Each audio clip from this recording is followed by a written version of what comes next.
Kamala Harris has enough verbal commitments from delegates to secure the Democrat nomination. Bill Hemmer joins us this morning.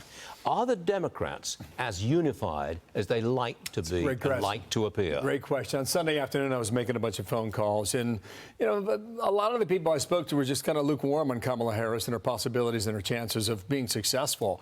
Man, that changed in 24 to 36 hours. I really think yesterday afternoon when Pelosi chimed in, it was over. Yep. And now we just wait for Barack Obama. And when does he endorse? And does he wait for Chicago to make a big speech for Kamala Harris? In all likelihood, that he could do that, I guess. Will he endorse? Yeah, but what's striking to me is that you went through all these primaries. Biden won everywhere except for, I think, Guam or Samoa, right? Won everywhere, and then they just do the rope-a-dope and swap folks out. Ezra Klein writes an interesting piece today in the New York Times. It's very long, it's very detailed. What he goes into the following question: was it the right move, your question, and was it too quick?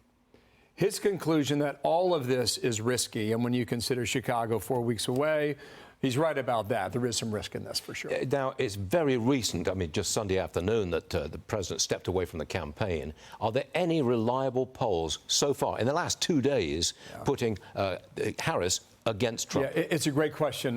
We had a poll earlier about the demographics, how Biden compares to Kamala Harris, among African Americans, among people under the age of 30, et cetera.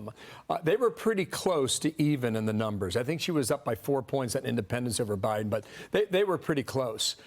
Michael Watley runs the RNC, and he was on our show, and we said, when do you know a reliable poll that can reflect the series of events we've just gone through over the past 10 days? Yeah, right. He said the polls are happening in real time. I would argue give it to Monday or Tuesday of next week, and let's see how some of the stuff settles in. Karine Jean-Pierre, she's on The View. Her first public appearance since Biden dropped out of the race. She said Biden is still very much the president. She also said Biden believes that stepping aside was the right thing to do for the country by handing over the reins to someone who is incredibly qualified, like Harris. Okay. I don't think she wants to hold a press conference because she would be asked about her role in covering up Biden's true condition. There's a lot of questions involving that. You're right about that, Stuart. Those questions will continue, and they'll go to the right people in the right time. We'll see how they respond. Listen, for Kamala Harris, a campaign, here is what I expect. I expect Joe Biden 2020 without the basement. I expect to be a lot of teleprompter.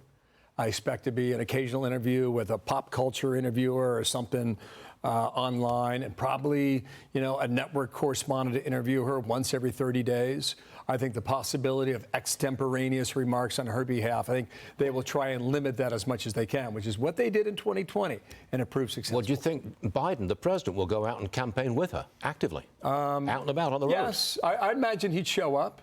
I mean, they'll pick their spots. I don't mean to be facetious, but if he can, he will. The one thing that Biden always did in 2020 and has been doing over the past year is making the easy drive from Wilmington or Rehoboth Beach, Delaware, to Philadelphia. Because in PA, Philadelphia is where Democrats win and lose that state. Bill, you know it all about this election, don't you? You're very good. I like that electronic board you play with. Well, it's coming back. I'm sure bigger, better, and better than ever. It's very useful. 3.0. Bill, you're all right. Thanks very much indeed. See you guys.